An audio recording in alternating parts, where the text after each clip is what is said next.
Hi, I'm Zoe, and I chose Florence Kennedy for this project. Before I start this presentation, I just wanted to go into a little backstory and why I chose Florence for this project. Um, so prior to this project, I started a new TV show called Miss America on Hulu, and it's amazing. It takes place in the late 60s, early 70s, and it's about all these women who are trying to fight for equal rights, and then on the other side of the story, there's women that don't want equal rights for women, and so it's just about both sides of the story. And yeah, so when this project came along, I was looking through the Google Doc, looking for names who I wanted to do.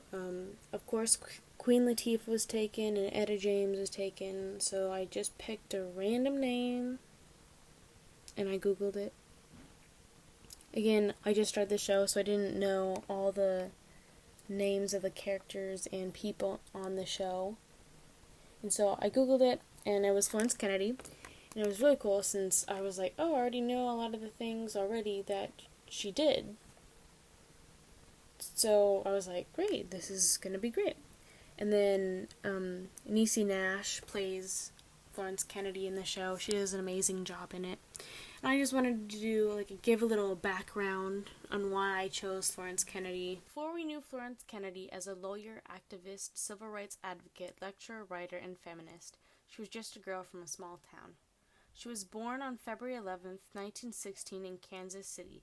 She graduated top of her class at Lincoln High School.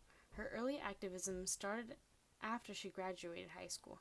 Kennedy organized a boycott against a Coca-Cola bottler who refused to hire black truck drivers. She moved to New York with her sister after her mother, Zella, passed from cancer in 1942.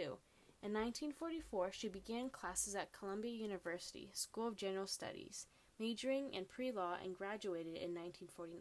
She then applied to Columbia Law School, but got rejected, not because she was black, but because she was a woman.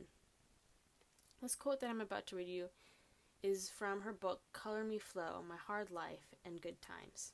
The Associate Dean Willis Reese told me I had been rejected not because I was black, but because I was a woman.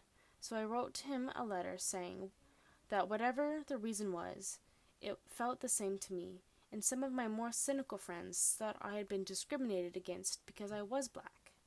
Kennedy met with the dean and threatened to sue the school. They admitted her.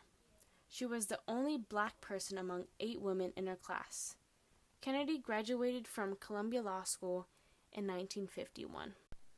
After graduating law school, by 1954, she had opened her own office, doing matrimonial work and some assigned criminal cases. She worked as an activist for feminism and civil rights, and the cases she took on increasingly tended to be related to these causes. During the 1960s, another of Kennedy's causes was women's liberation for all women, not just African American women, and urged the two races to work together. Her early membership in the National Organization for Women, or the acronym NOW now, her leadership of countless protests, and her work as a lawyer helping to repeal New York's restrictive abortion laws. Indeed, black feminist Jane Galvin Lewis and white feminist Gloria Steinem and Ty Grace Atkinson credited Kennedy with helping to educate a generation of young women about feminism in particular and radical political organizing more generally. Kennedy played a significant role in formulating the Miss America protest of 1968. The Miss America protest was used as a tool to demonstrate the exploitation of women. On the abortion rights front, Kennedy organized feminist lawyers in 1969 to challenge the constitutionality of New York State's anti-abortion laws. She collaborated on briefs and cross-examined witnesses in pretrial hearings. The laws were overturned the following year. In the 1970s, Kennedy traveled the lecture circuit with writer Gloria Steinem. If a man asked the pair if they were lesbians, a stereotype of feminism at that time, Kennedy would quote Ty Grace Atkinson and answer, "Are you my alternative?" She was an early member of the National Organization for Women, but left them in late 1970, dissatisfied with their approach to change. In 1971, she founded the Feminist Party, which nominated Shirley Chisholm for president. She also helped fund the National Women's Political Caucus. In 1971, Kennedy co-authored with Diane Schuller a book on the class action suit, Abortion Rap, one of the first books on abortion.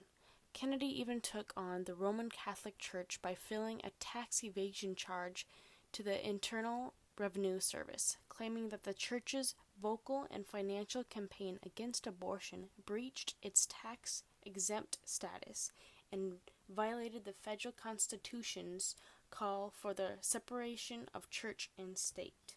She also acted and appeared in a couple films, like the movie The Landlord, made in 1970, Black Roots, made in 1970, Who Says I Can't Ride a Rainbow, made in 1971, and Born in Flames, made in 1983.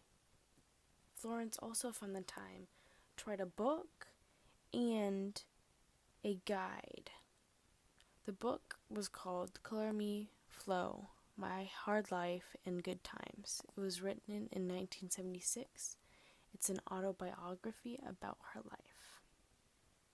The second thing she wrote was The Sex Discrimination in Employment, an analysis and guide for practitioner and student, written in 1981.